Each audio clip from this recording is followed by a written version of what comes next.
ആണവധാരണയ്ക്ക് Iran തയ്യാറെന്ന് വ്യക്തമാകുന്നതായി US president Donald Trump. ശക്തമായ സൈനിക നടപടിയിൽ നിന്നും രക്ഷ നേടാൻ അത്തരം നീക്കം അനിവാര്യമെന്ന് ഇറാന് ബോധ്യപ്പെട്ടതായും ട്രംപ് അറിയിച്ചു.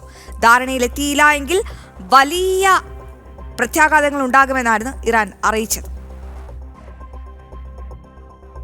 US കപ്പൽപ്പടയെ ഇറാനിലേക്ക് അയച്ചതിന് പിന്നാലെ ശക്തമായ നടപടിയുണ്ടാകുമെന്ന് ട്രംപ് ആവർത്തിച്ചിരുന്നു. പ്രസിഡന്റിന്റെ ഉത്തരവുണ്ടായാൽ ഉടൻ തന്നെ സൈനിക നടപടിയെന്ന് പ്രതിരോധ സെക്രട്ടറി പീറ്റ് ഹെഗ്സത്തും ഇന്നലെ അറിയിച്ചു. ഇതിനു പിന്നാലെയാണ് ഇറാൻ ധാരണയ്ക്ക് തയ്യാറായി എന്ന സൂചന ട്രംപ് നൽകുന്നത്. ശക്തമായ സൈനിക നടപടിയുണ്ടായാൽ വലിയ പ്രത്യാഘാതങ്ങൾ നേരിടേണ്ടി വരുമെന്ന തിരിച്ചറിവാണ് നീക്കത്തിന് പിന്നിലെന്നും ട്രംപ് പറഞ്ഞു. Large armada, flotilla, go whatever you want, heading toward Iran right now. Even larger than what we had in Venezuela. It's still in front of Venezuela. The Venezuelan situation, the leadership is doing a very good job. We're very happy and we're getting along very, very well. And we're inviting countries of the world very shortly. They're going to be starting to take the oil. We're going to be heading that with the country.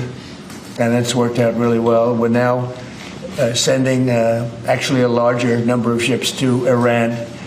And hopefully we'll make a deal. If we do make a deal, that's good. If we don't make a deal, we'll see what happens. സമാധാന ധാരണ അംഗീകരിക്കുമെന്ന നിലപാട് Iran നേരത്തെ അറിയിച്ചിരുന്നു. ആണവധാരണയ്ക്ക് തയ്യാറെങ്കിൽ എല്ലാ പിന്തുണയും ഉറപ്പാക്കുമെന്നും America ഔദ്യോഗികമായി അറിയിക്കുകയും ചെയ്തിരുന്നു. ഈ പശ്ചാത്തലത്തിൽ കൂടിയാണ് ഇറാന്റെ തീരുമാനം നിർണായകമാകുന്നത്. ഇന്റർനാഷണൽ ഡെസ്ക്, ജനം.